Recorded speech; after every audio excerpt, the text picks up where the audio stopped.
प्रमेय के अंतर्गत आपका आता है, पहला है आधारभूत समानुपातिक प्रमेय, या उसी को बोलते हैं हम थेल्स प्रमेय।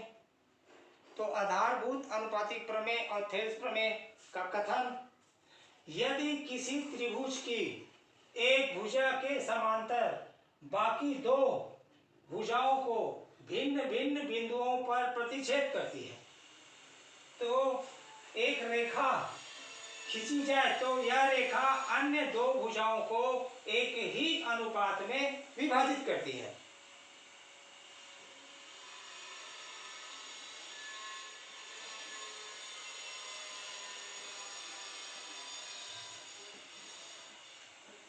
त्रिभुज ए बी सी, अब बी सी के समानांतर रेखा डी ई, कथन और दूसरे शब्दों में हम लिख सकते हैं, किसी त्रिभुज की एक भुजा के समांतर खींची गई रेखा अन्य दो भुजाओं को समान अनुपात में विभाजित करती है।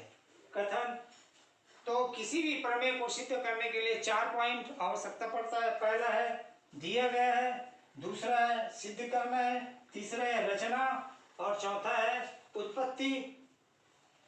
तो पहला दिया है, तो जो दिया रहेगा प्रश्न में लिखना है। तो दिया त्रिभुज ए बी सी में, और दिया है बी सी समानांतर है डी ई,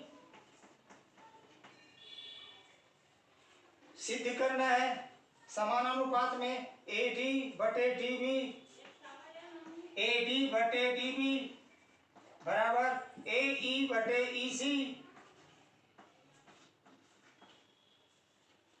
अब रचना सिद्ध करने के लिए एक्स्ट्रा काम इस चित्र में करना, उसी को रचना में लिखते हैं। तो B को E से मिलाया, C को D से मिलाया, B को E से तथा C को D से मिलाया। अब ए बी पर बिंदु ई से लंब खींचे ई एफ, इसी प्रकार ए सी पर बिंदु डी से लंब खींचे डी जी, ए बी लंब ई एफ व ए सी लंब डी जी खींचा। अब उपपत्ति के अंतर्गत दो खंड करना है, कथन और कारण।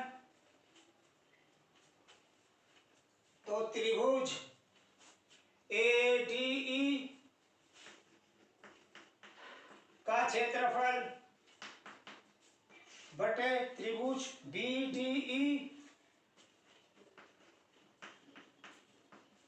का क्षेत्रफल बराबर, तो कारण लिखते हैं त्रिभुज का क्षेत्रफल बराबर 1/2 आधार गुणित ऊंचाई।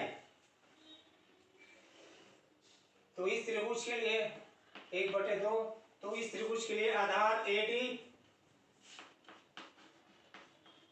और ऊंचाई EF।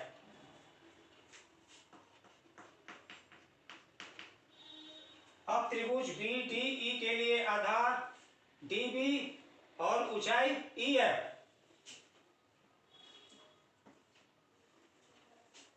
एक बटे दो गुणित DB गुणित EF।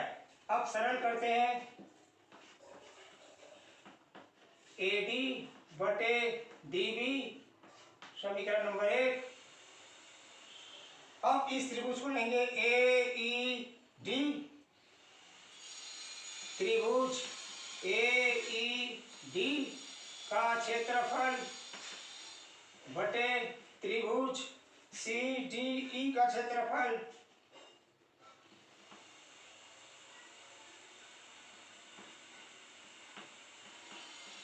क्षेत्रफल बराबर 1/2 आधार AE गुणित ऊंचाई DG 1/2 आधार EC और ऊंचाई है DG। सरल करते हैं तो AE/EC समीकरण नंबर 2। तो हम जानते हैं एक ही आधार और एक ही समानांतर रेखा के बीच बने त्रिभुज के क्षेत्रफल बराबर होते हैं। एक ही आधार व एक ही समांतर रेखाओं के बीच बने त्रिभुज का क्षेत्रफल समान होते हैं। यानी त्रिभुज BDE का क्षेत्रफल त्रिभुज CDE का क्षेत्रफल, त्रिभुज CDE का क्षेत्रफल बराबर त्रिभुज BDE का क्षेत्रफल। समीकरण नंबर 3। अब समीकरण 2 और 3 को देखो। त्रिभुज CDE का क्षेत्रफल मान रख सकते हैं समीकरण 2 में। तो समीकरण 1 और 2 से 2 और 3 से त्रिभुज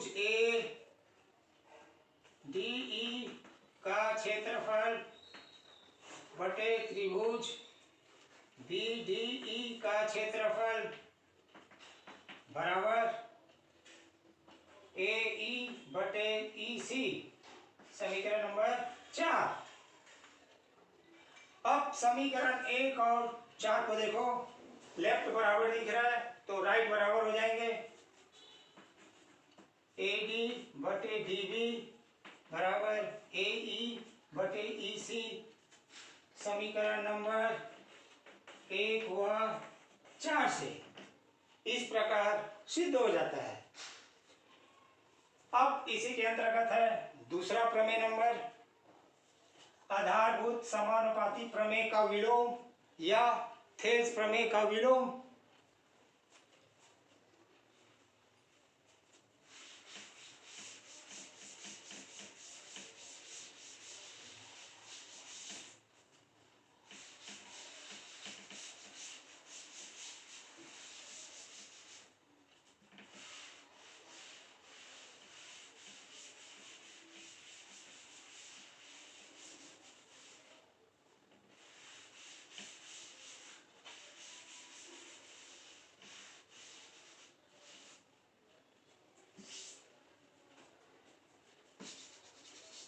प्रमेय नंबर 2, यदि एक रेखा किसी त्रिभुज की दो भुजाओं को एक ही अनुपात में विभाजित करती है तो वह तीसरी भुजा के समानांतर होती है।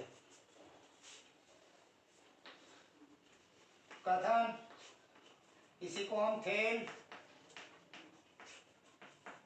प्रमेय का विलोम।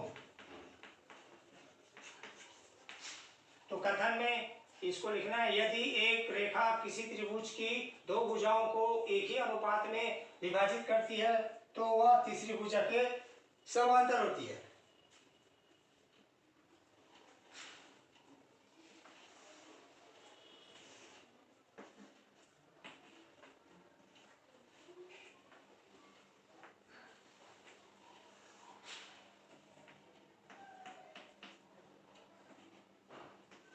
एक रेखा L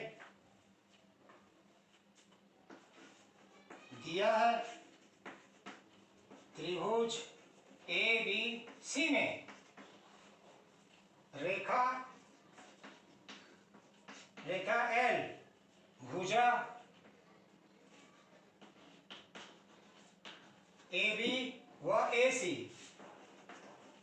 AC को क्रमशः D व E बिंदु पर इस प्रकार काटती है कि AD/DB बराबर ए ई बटे ई सी। ये दिया हुआ कथन के हिसाब से सिद्ध करना है।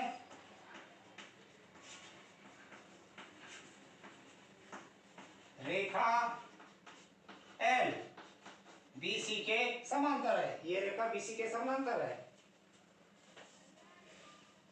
अब रचना, इसमें तो रचना नहीं दिख रहा है। अब उत्पत्ति तो मान लेते हैं रेखा एल बीसी के समांतर नहीं है। माना रेखा एल बीसी के समांतर नहीं है, तब डी से एक रेखा बिंदु डी से होकर जाने वाली एक अन्य रेखा अवश्य होगी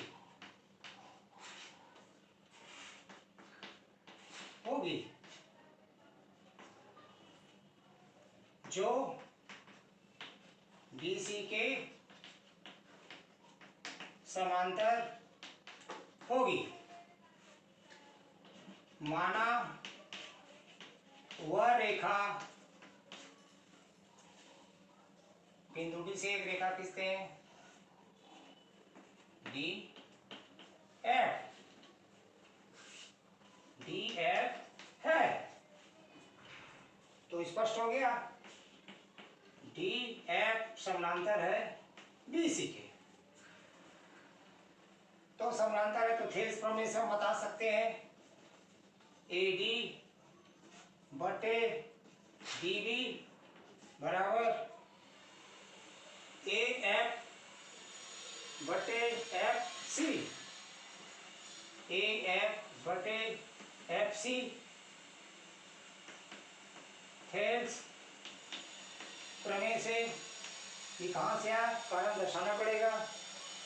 तो ले लिया समीकरण नंबर 1 और दिया हुआ है ए डी बटे डी बी बराबर ए ई बटे ई सी। ए डी बटे डी बी बराबर ए ई बटे ई सी। समीकरण नंबर 2 दिया है। अब समीकरण 1 2 को देखते हैं तो लेफ्ट बराबर दिख रहा है तो राइट बराबर हो जाएगा। तो ए एफ बटे एफ सी बराबर ए ई बटे ई सी। समीकरण 1 हुआ 2 से। अब दोनों पक्षों में एक एक जोड़ते हैं। ए एफ बटे एफ सी धन 1 बराबर ए ई बटे ई सी धन 1। दोनों पक्षों में एक जोड़ने पर, दोनों पक्षों में एक एक जोड़ दिए तो जोड़ो। तो ए एफ धन एफ सी बटे एफ सी। और आगे सरल करते हैं तो ए ई धन ई सी बटे ई सी। तो चित्र से स्पष्ट है ए एफ धन एफ सी ए सी के बराबर होगा। ए ई धन ई सी ए सी के बराबर होगा। ए सी बटे एफ सी बराबर ए सी बटे ई सी। तो ए सी कट गया, बचा क्या एफ सी बराबर ई सी। एफ सी बराबर ई सी। लेकिन यह तभी संभव होगा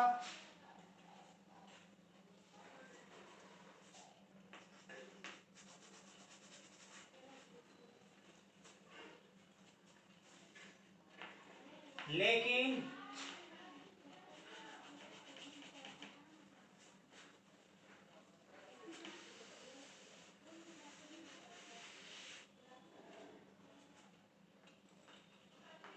लेकिन यह तभी संभव होगा जब जब F बिंदु F और बिंदु E समपाती हो।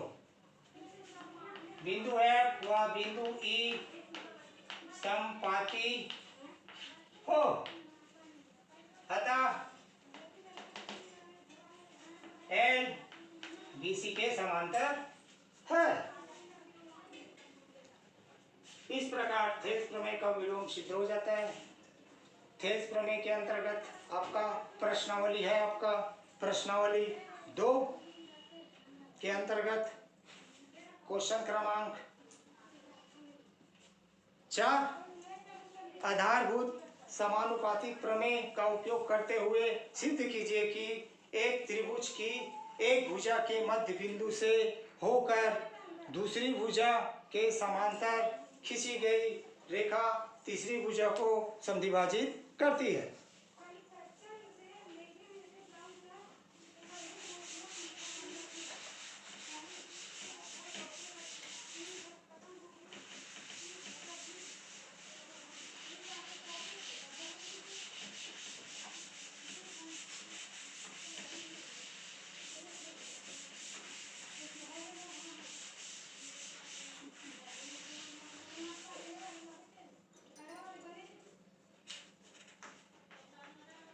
प्रश्नावली 2 का क्वेश्चन क्रमांक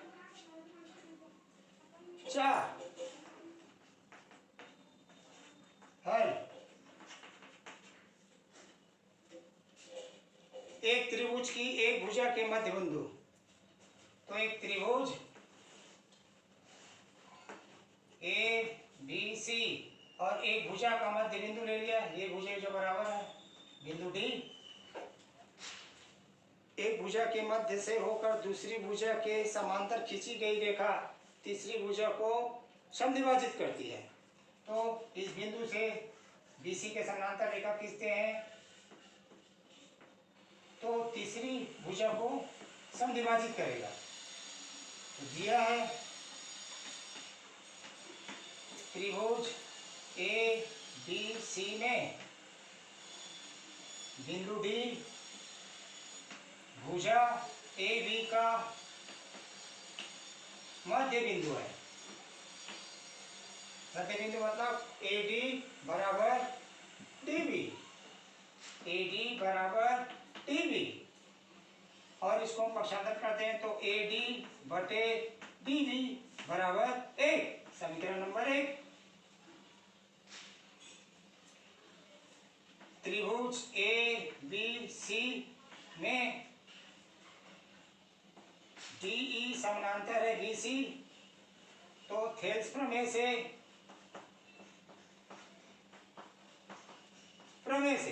थेल्स प्रमेय AD बटे DB AE बटे EC, AD बटे DB बराबर AE बटे EC। समीकरण नंबर 2। अब समीकरण 1 2 को देखो, इसका मान लेफ्ट हैंड साइड बराबर दिख रहा है तो राइट हैंड साइड बराबर हो जाएगा। तो समीकरण 1 व 2 से AE बटे EC बराबर 1 और आगे सरल करते हैं तो AE बराबर EC स्पष्ट हो गया। AE बराबर EC यानी दोनों भुजा बराबर है तो स्पष्ट हो गया बिंदु E AC का मध्य बिंदु है, अतः E AC का मध्य बिंदु है। इसी कड़ी में प्रश्नावली का 5वां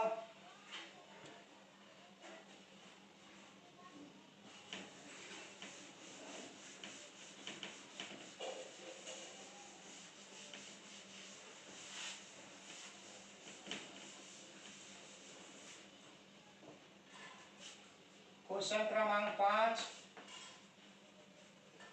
7 और 8 एक एक जैसे हैं। तो मैं बता रहा हूं क्वेश्चन क्रमांक 5।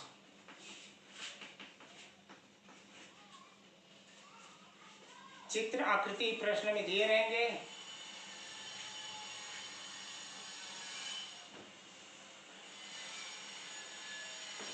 ए B C D E D F और ए को भी मिला दिए तो दिया है डी एफ समानांतर है ए ई और डी ई ए सी के समांतर है। वह डी ई ए सी के समांतर है। सिद्ध करना है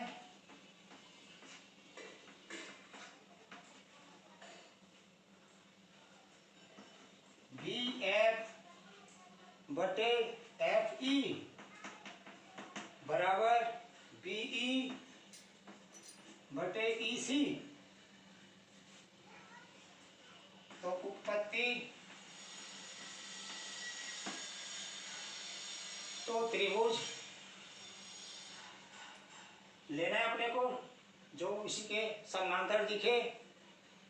तो स्पष्ट दिख रहा है D F A E D F A E यानी त्रिभुज ए बी ई। त्रिभुज ए बी ई में डी एफ समानांतर है ए ई। तो थेल्स प्रमेय से बी डी बटे डी ए बी डी बटे डी ए बराबर बी एफ बटे एफ ई ई। कहां से? थेल्स प्रमेय से। तो ये बना समीकरण नंबर 1 और दिया हुआ डी ई ए सी के समांतर है। डी ई ए सी के समांतर है तो त्रिभुज ए बी सी में डी ई समानांतर है ए सी। तो थेल्स प्रमेय से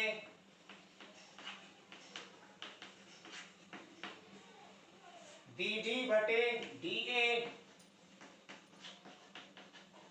बराबर बी ई बटे ई सी। समीकरण नंबर 2। अब समीकरण 1 2 को देखो, लेफ्ट बराबर दिख रहा है तो राइट बराबर हो जाएंगे। तो समीकरण 1 हुआ 2 से बी एफ बटे एफ ई बराबर बी ई बटे ई सी, जो कि यही सिद्ध करना था। इसी कड़ी में सेम क्वेश्चन है, क्वेश्चन क्रमांक 7 और 8 इसी प्रकार बनाना है। अब प्रश्नावली 2 का क्वेश्चन क्रमांक 6 और 3 एक जैसे है। तो क्वेश्चन क्रमांक 6 में 3 क्वेश्चन है। उनमें से पहला क्वेश्चन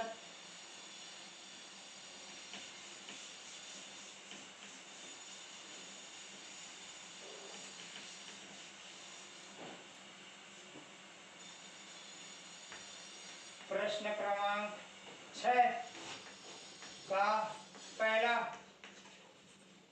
इसी प्रकार है आपका क्वेश्चन नंबर 3। क्वेश्चन क्रमांक 3 भी एक जैसे है। किसी त्रिभुज पी क्यू आर की भुजाओं पी क्यू और पी आर पर क्रमशः बिंदु ई और एफ स्थित है। तो निम्नलिखित में से प्रत्येक स्थिति के लिए बताइए कि क्या ई एफ समानांतर है क्यू आर के। तो त्रिभुज दिया हुआ है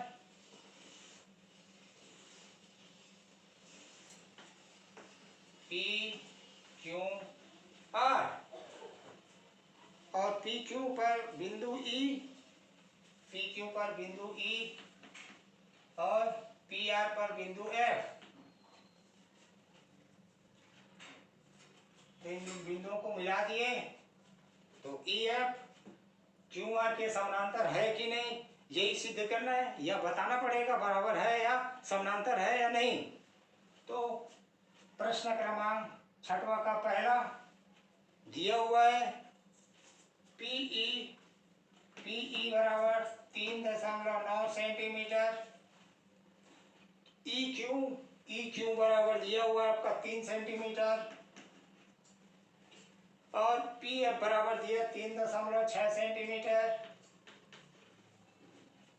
और दिया है एफ आर बराबर 2.4 सेंटीमीटर। यानी पीई और ई क्यू, पी एफ और एफ आर का मान दिया हुआ है। तो पीई बटे ई क्यू बराबर मान रखते हैं 3/9/3, सरल करते हैं 3 एकम 3, 3 एकम 3.339। तो यह आया 1.3 समीकरण नंबर 1।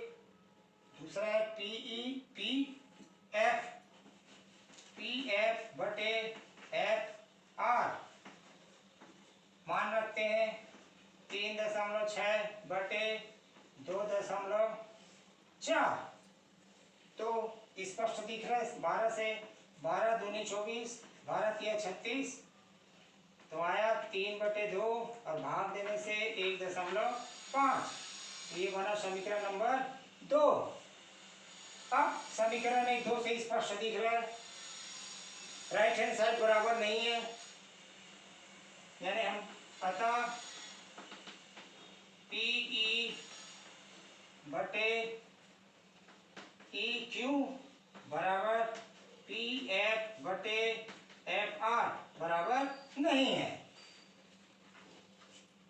समीकरण 1 व 2 से अगर ये बराबर नहीं है तो स्पष्ट हो गया ई एफ क्यू आर के समांतर नहीं है। इसी प्रकार प्रश्नावली को हल करना है।